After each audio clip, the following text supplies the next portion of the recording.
Hi guys, how are you? So I wanted to kind of come to you today and just give you some quick tips or some advice on our belief systems and how to find out what they are. So our belief systems are those things that are ingrained in us as truth. Those belief systems are what we build our lives upon. Those belief systems can become limiting beliefs and fears that keep us from actually doing the things that we really can do, that we're called to do. It will have us negating our gifts because we don't believe that we can do those things, or we were told that we couldn't do those things. So exercise that I practice in my that I do myself as well as in my coaching practice with others is I write down what I have learned about myself from other people. Now, this can come from so many different sources, um, but we have our basics. The first one is our mother, of course. What belief systems did you learn from your mother? Like I said, it can come in many different forms. It could be what she told you about yourself. It could be what she showed you and you mimicked. Let me go through the rankings of our father. What do we learn from our father? What do we learn from our siblings? What do we learn from our friends? What do we learn from society and the things that are around us? All these things infect and affect our original wiring, our original blueprint that we came into this world with. So when we first enter into this domain, we're coming from a domain where we have been perfectly fit with our complete soul matrix and all the parts that are supposed to do what they're supposed to do. Now, when we are birthed into, or we come into this domain here, those original plans immediately begin to be tampered with. Some of us are born into situations where we don't feel exactly loved as soon as we come into this atmosphere. And honestly, it even happens before we get here. It happens as soon as we enter into this domain. We enter into this domain as soon as we enter into our mother's womb. Now, the frequency that our mothers live through while they are carrying us in their womb begins to reshape and reform whatever DNA patterns and imprints that have already been put into our system. If you have a mother that's experiencing a lot of worration, a lot of anxiety, she feels unsafe, she feels insecure, that frequency is being fed to the fetus. That fetus now knows that the world that it's going to experience is not going to be a safe one. It's going to be one that is full of insecurity, fear, and worry. And that will begin to imprint on the DNA of that fetus. When that child is born, they now have the blueprint of fear replicating in the cellular functioning. And this may not outwardly show, like you may not have a kid that just is always anxious and stuff like that, or you might. But it shows in the behavioral construction of that person. It shows in how they build their life. It shows in how they do the things that they do. It shows in how they talk and how they teach others. It shows in how they see others.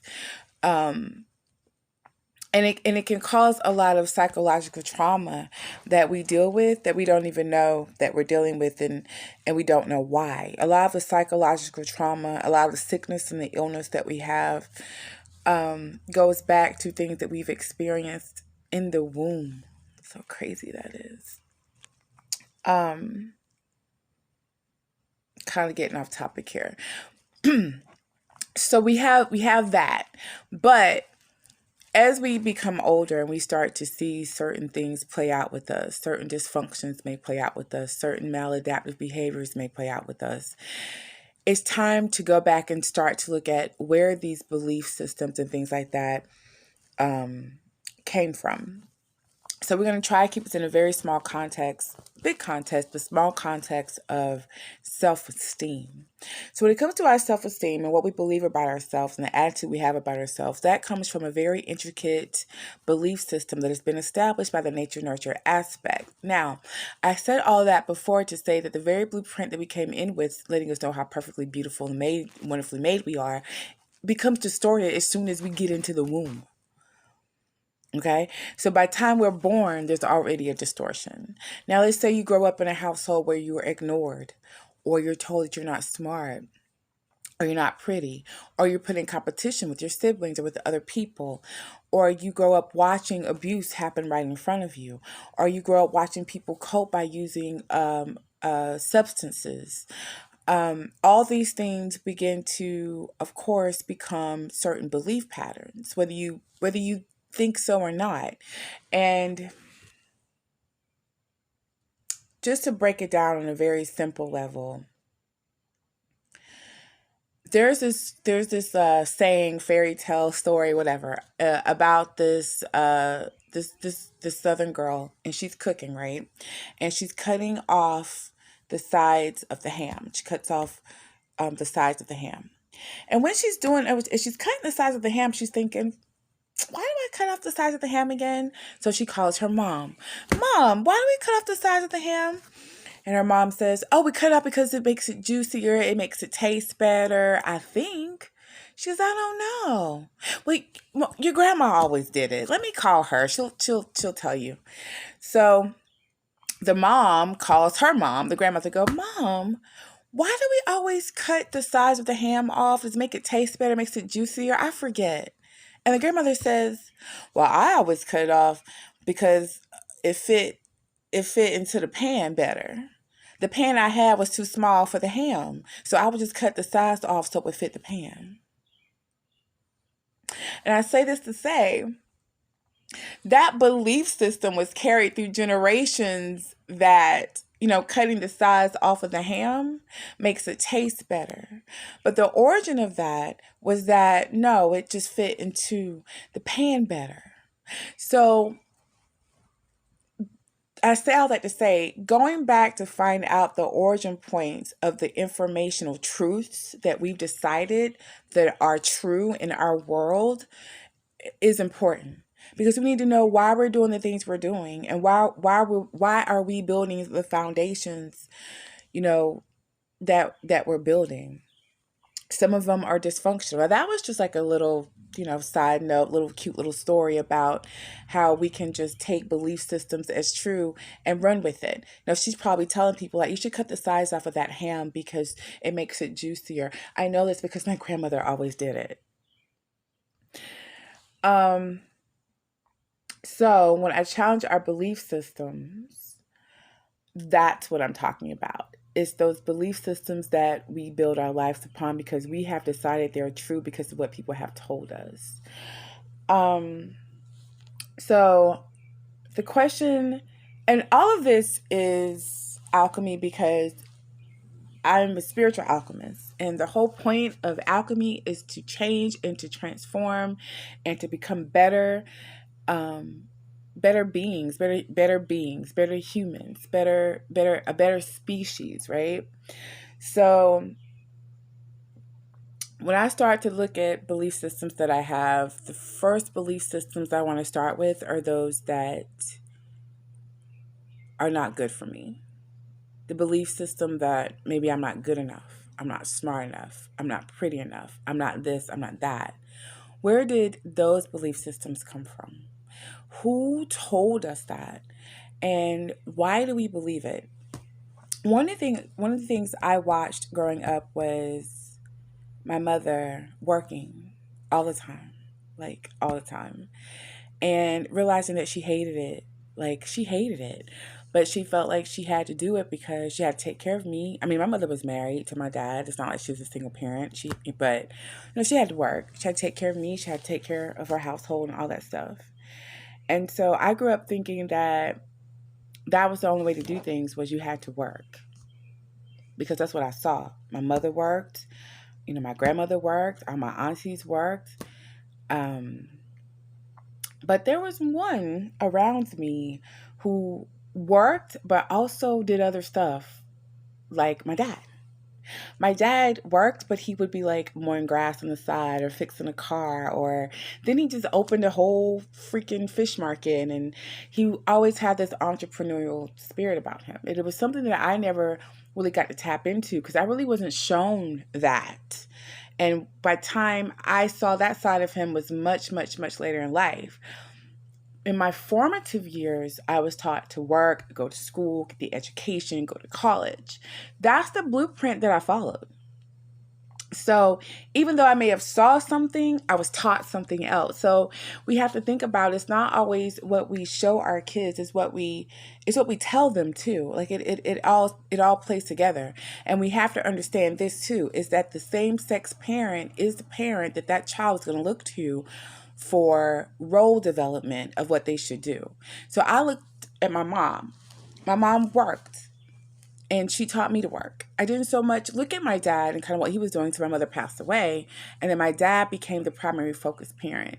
And I could see that there was like another way to do things. And I started wanting to start businesses and be an entrepreneur. And then I really wanted to tap into my own gifts and what that meant and what I wanted to do. But let's just say that I never stepped out of the thinking of my mother. And I stayed into that thinking of, you work, that's what you do. And yeah, she was miserable, but she never gave me another way out. It was, you work, save that money, retire, then maybe you can do something that you want to do at that point. And that was a limited belief that I had, and it kept me in jobs, and it kept me in career that really did a lot of damage to me. A lot of psychological damage, a lot of, even physically, a lot of physical damage, health-wise, stress and all that. Hair falling out and being sick all the time. And just, I also watched my mother do this. I also got into the same field, social work, that she got into. Her hair fell out as she got older. My hair began to fall out as I got older with the stress. I saw her body break down. I began to see mine break down. And I could see this pattern of being like my mother.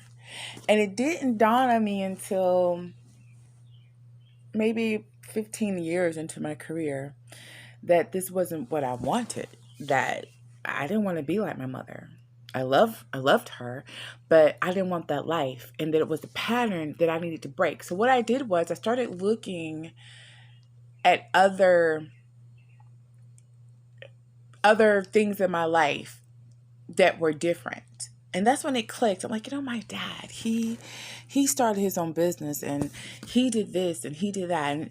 And as I started getting to that mindset, and I started telling my dad, like, hey, Dad, I want to do this, he would just support it. Like, what do you need me to do to support it? So, and that was another belief system that I began to build.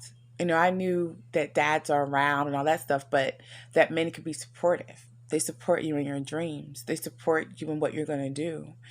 And my dad built that belief system in me, though it took me a little while to grasp it, to hold on to it. So when I'm dealing with relationships and I'm dealing with men and they're not supporting me and they're not showing me some of the things that I know are good patterns of behavior, I can see that. And I can understand that isn't something that I want, in my life. And I won't build upon that. That's not a foundational principle that I'm going to have in my life with someone who doesn't support me. So looking at these patterns of behavior, it's not just a bad thing. You just look at the bad things like, oh my gosh, I'm so dysfunctional. But you can also look at some of the good things and grasp onto those and begin to build on those. I think sometimes we get so bogged down in a lot of the negative things that we went through growing up, or that we've we've experienced, that we don't look at the positive things that we were taught that we've experienced. That's momentum. One of my videos, I think I actually was talking about success and momentum. Momentum is an energy of force. Okay, once in motion, always in motion.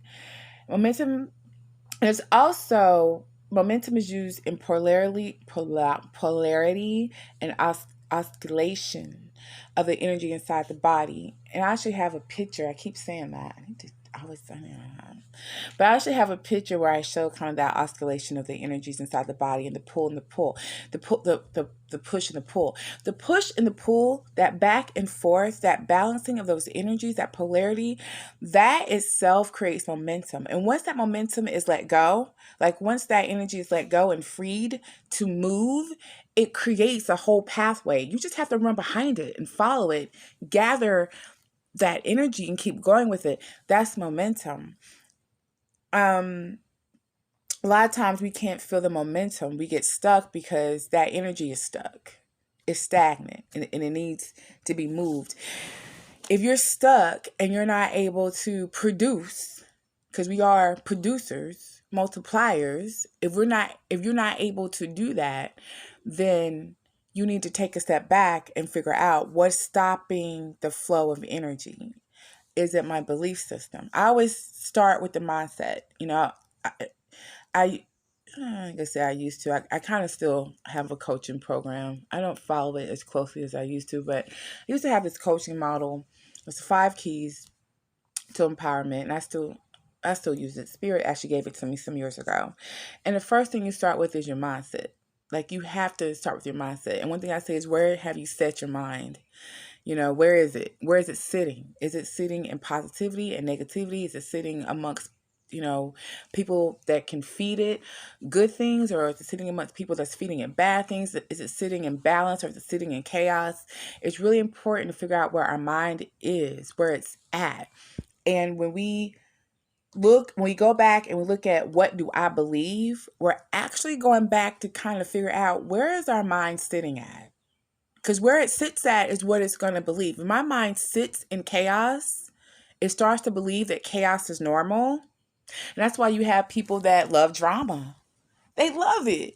They love the drama. They love the back and forth because it's normal. Their brain, their mind has sat in that place for so long, it becomes their normality.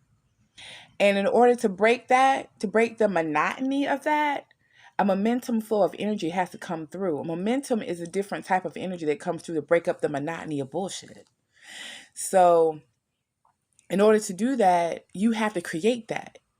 That takes you taking a step back and looking at what you have created to see what you need to create. So one of the beliefs I had growing up was that you had to work hard. That's limiting belief, because that means that I can only succeed at working, not my money making money for me, not me sitting back on the beach while making money, not enjoying what I'm doing, but just working hard. You just got to work hard. Find a job, work hard. Find something you're good at. Not something you love, not something you're passionate about, but just something you're good at. Shit, I'm good at digging holes. I can take a shovel, I can put it in the ground. I dig great holes in the ground. I'm good at that. That could be a skill. That's some shit I want to do forever? No. I'm all, you know what else I'm good at? I'm good at washing dishes. When I wash them, they get clean. There's no food left behind. I'm good at that. I'm good. Do I want to wash dishes? No. Now, some people love cleaning houses. Some people love digging holes. I'm also a good driver. Do I want to drive for a living? No. But I'm good at it. But some people love to drive. It's just They love it. So they like to be truck drivers and stuff like that. So here's what I'm saying. You being good at something don't mean that's what you should do. You loving something means that's something you should be getting good at. Because there's a passion for that. And that's going to take you far. And trust me, if you have a passion for it, you have a skill for it too. You have a talent for it. I had a passion for just spiritual things. I just did. I don't know why, I just did. With the time, I didn't know why, I just did. I liked reading about chakras. I loved history. I loved just different things. And I loved to write. I loved to do all these things. And I was told that everything I loved couldn't make me money, though. So I needed to find what I was good at and do that to make some money. So I went into social work because I was good at English. I was good at literature. I was good at comprehension. I actually went to psychology. I was a psych major, but I ended up doing social work because it kind of runs hand in hand if you don't get certain degrees, which I decided I didn't want to go back to school, get a master's degree in psychology and counseling because of the clinical aspect of it that I didn't agree with. And I say all that to say, honestly, if I had kept going in that direction and got my master's, everything they were pushing me to do to make sure I can make the money to stay in the field, I would have been incredibly miserable and probably would have been taking a lot of the medications I would have been prescribing for my clients. What I went into with psychology and social work and all of this, because I'm a natural healer, I'm a natural psychologist, I guess, and I gravitated toward it. It wasn't about being good at it. It was because I really did have a passion for it. But the passion was killed by the work, by the monotony of them telling me I had to do it this way. I had to work this way. It took me coming out of it and realizing there was another way. I was very drawn to cards. I've been reading cards since I was like 19, 20. I was really drawn to like numbers and, all kind of things. I remember reading cards in college for my friend. I'm not going to mention her name because we're still friends. I don't know if she, but anyway, I read her. I read her cards. We were in college, and then I read her mind. She just got a new car. And she had just got a new boo too, I think. And so as I'm reading her cards and reading her mind, I'm thinking about her car. And she was like, well, you're wrong because I'm thinking about my new boo. And I said, well, just something's going to happen. But I said, but just you have to remember where you are or just to compose yourself. It was something I told her. So the next day I get a phone call. She's like, you're never reading my cards again. I'm not doing that shit with you. I said, what happened? She said, how about they repossessed my car on campus? And it came outside. They were taking my car. She said, I went to go off and amp. And she said, but then I realized, I remember what you said, that I should remember where I am. And she was like, I was on campus, could have been arrested, all this shit. She said, so I had to like compose myself. She said, then I thought about you were talking about my car. She said, then I thought about you said something was going to happen. And I lost my car, but I didn't get suspended, So it scared me at first. I put the cars down. I didn't pick them up for like 2 years. I'm like, damn, did I, what the fuck? But what it clued me into was wow, I helped my friend. Like, I really did help her. Because if I did not tell her to monitor how she was going to respond to the situation concerning her car, she would have went off, and probably got suspended from school and would have been a whole, big deal. She did end up getting her car back. So it wasn't even that big of a deal. I think it was like a miscommunication or some shit. But that's when I realized, and I was still in college at the time, but I realized that, wow, I could help people doing this other thing. But at the same time, I was still under that belief system of, if I'm going to make a living, though, I got to work hard. And though this is a gift of mine, it's a side hustle. Like, it can't be my real life. In real life, I have to work for somebody else.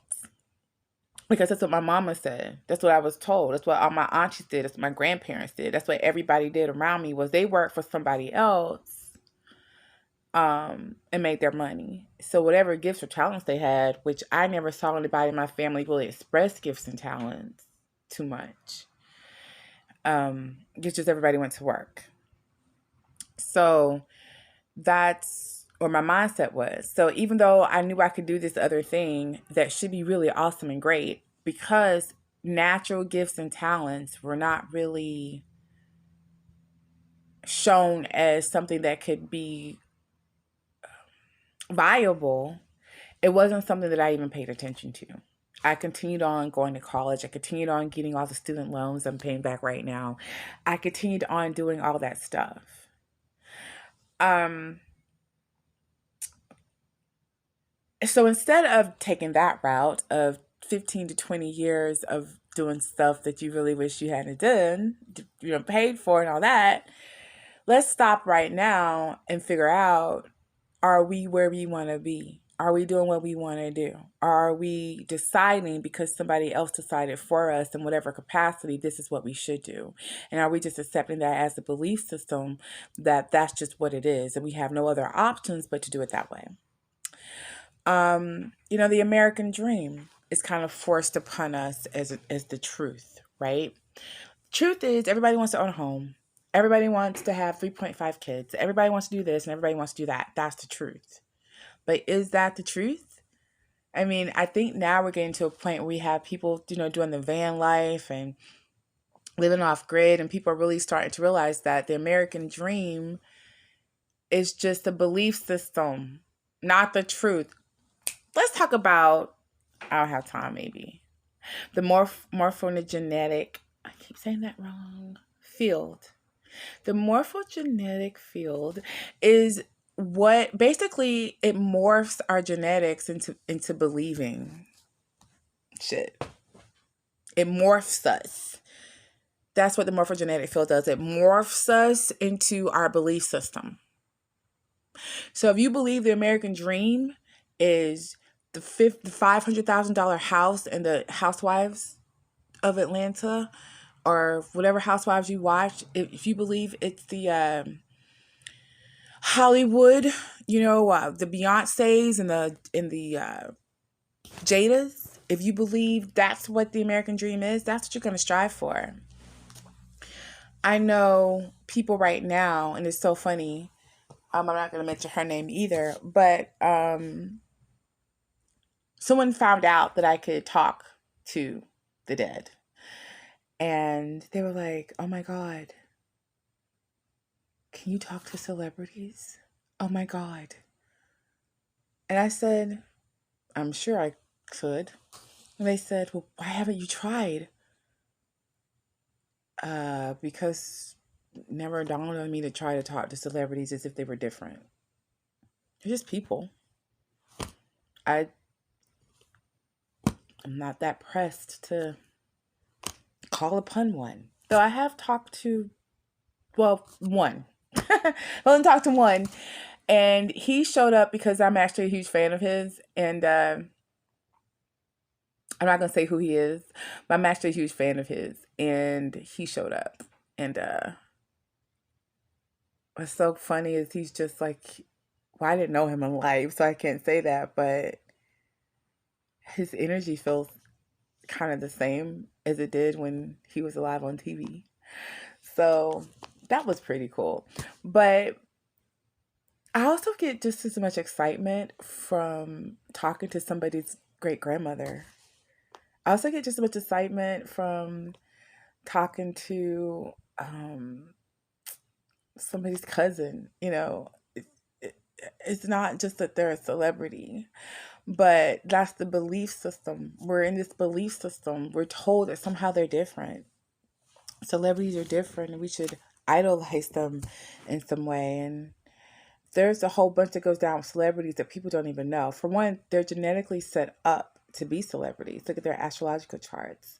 For two, a lot of them are chosen because of DNA related stuff that doesn't have anything to do with their astrology, but more to do with their genetic link up to certain coding that they need. It's a lot that goes into celebrities. Celebrities aren't just picked like people think. They aren't just and even if they are, there's an initiation process that they have to go through where their DNA is actually changed. They can call it fucking cloning, whatever the fuck you want to call it, but their DNA is actually changed.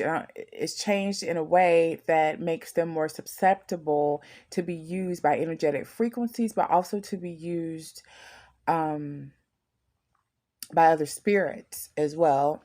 Their vessels actually become like um, portals, portals for things. And a lot of the music that they sing, what a lot of the movies that they portray and things like that, their vessels are like becoming actual portals to bring through certain energetic frequencies into our universal harmonic plane that will actually disrupt and discode a lot of our own DNA coding.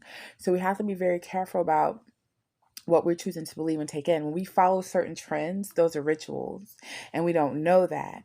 And we take on the belief system that the celebrities are the ones that we are to follow. The celebrities are the ones that are ahead of the game, right? The celebrities are the one that get the best treatment, this and that. So the celebrities are doing it, let's do it. If celebrities are taking the vaccine, let's take the vaccine. If the celebrities are wearing this brand, let's wear this brand. So now we have a belief system that celebrities somehow are more intelligent, or they just are up on more game, or they just know more than we do, and we should be listening to them for some odd reason and following them, especially when it comes to trends. um Trends are a way to lead sheep. Celebrities are farmers. They're farmers, they're herders, they're sheep herders, they're herders, and they're also being herded. So they're like, so you know what celebrities are? A lot of people don't know, and I studied this because, I study different ancient texts, the Bible being one of them, and I'm always very interested when we're compared to animals in any instinct. So I like to check out that animal. So of course, sheep. For one, sheep are dumb. Sheep are like the dumbest animal on the planet. They cannot take care of themselves at all. If you leave a sheep out in the wilderness, it will probably die because it would probably run into a ditch somewhere and not know how to get out. They can't groom themselves. They can't defend themselves. Like they can't even defend bugs from crawling up their noses and laying eggs into their brain. Like they um only can listen to their farmer. They can only listen to their herder. They can only listen to the one's voice. Like they learn that voice and they trust that voice because they have no instinct on their own to survive. So they trust the voice of the one that's leading them. Now, with sheep, so it's very funny that your Bible says for sheep.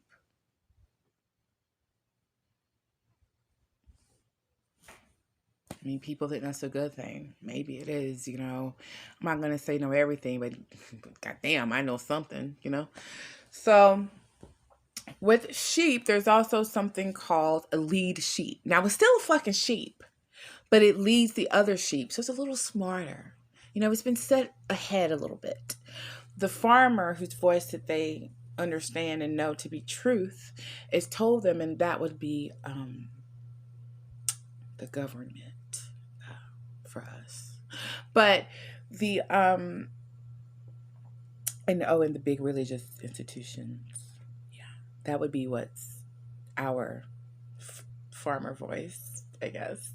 But so the farmer voice, the lead, the voice that tells them that everything's okay, the voice that they